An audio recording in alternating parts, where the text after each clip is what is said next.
Assalamualaikum warahmatullahi wabarakatuh. Hari ini Ibu akan memberikan materi pokok pembahasan, yaitu teks deskripsi atau cerita tentang pemandangan.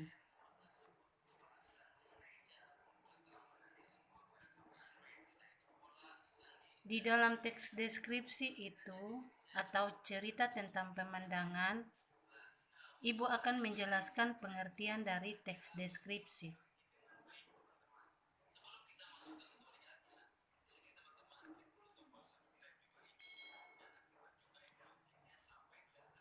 Pengertian dari teks deskripsi yaitu pemaparan atau penggambaran dengan kata-kata secara jelas dan terperinci atau uraian.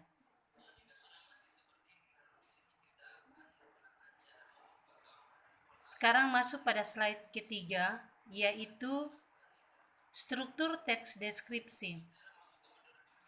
Struktur teks deskripsi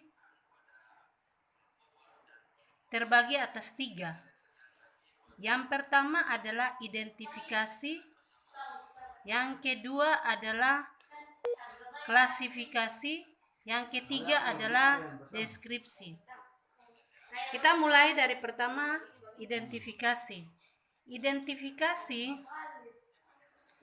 dalam sebuah cerita teks deskripsi itu biasanya disebut dengan identitas seseorang.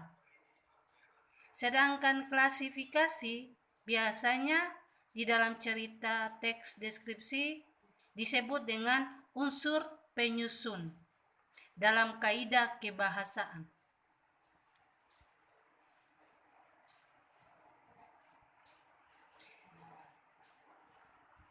Lanjut, kita masuk di ciri-ciri teks. Perhatikan ciri-ciri teks. Yang pertama, melukiskan. Yang kedua, menggunakan kata sifat. Yang ketiga, menggunakan frasa yang mengandung kata atau benda. Kita mulai dari melukiskan. Dari kata melukiskan, kita kembali ke teks cerita deskripsi tadi. Menggunakan kata sifat itu juga berada pada cerita teks deskripsi. Dan menggunakan kata frasa yang mengandung kata benda juga ada pada teks cerita deskripsi. Sekarang masuk ke jenis-jenis teks deskripsi. Jenis-jenis teks deskripsi terbagi atas 2. Yang pertama adalah deskripsi sugestif atau penghayatan. Yang kedua, deskripsi ekspositoris atau disebut dengan kalimat atau suatu cerita yang berhadapan dengan suatu objek.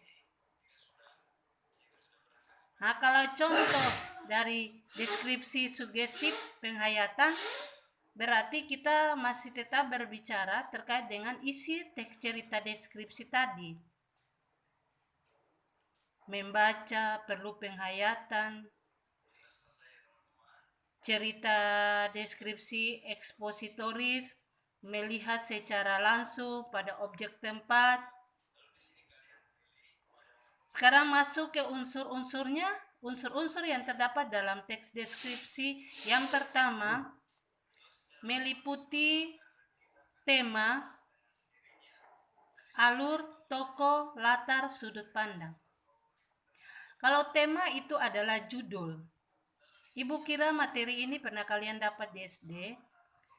Tema adalah judul.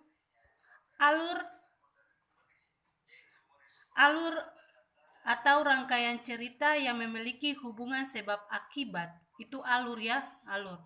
Sedangkan tokoh atau penokohan itu tokoh-tokoh atau pemain yang terdapat di dalam teks cerita deskripsi. Sedangkan latar atau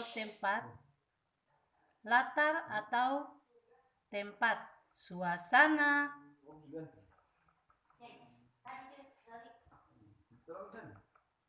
sedangkan masuk pada sudut pandang.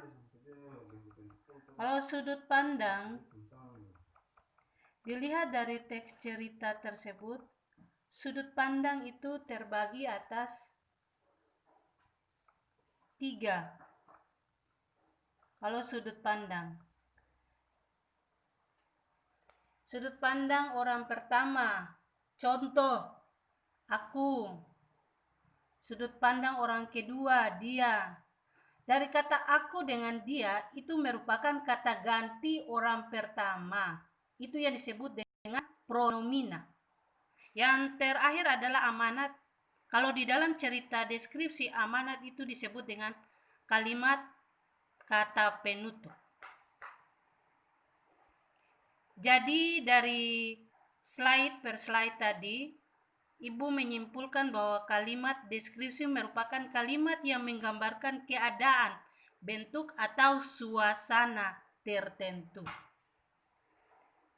Tugas yang harus kalian kerjakan, perhatikan judul yang Ibu sudah berikan, menuliskan 1 paragraf tentang pemandangan.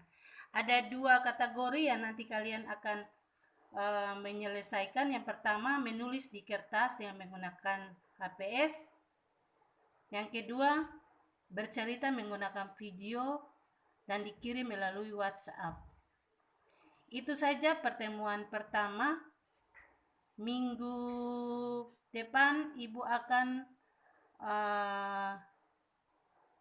memulai dengan pertemuan kedua, masih tetap berkaitan dengan materi deskripsi. Jangan lupa, Ibu sudah menampilkan slide per slide. Kalian harus menuliskan dalam bentuk sebuah catatan yang nantinya Ibu akan, ketika Ibu minta catatannya, kalian akan bisa mengumpulkan catatan tersebut. Assalamualaikum warahmatullahi wabarakatuh.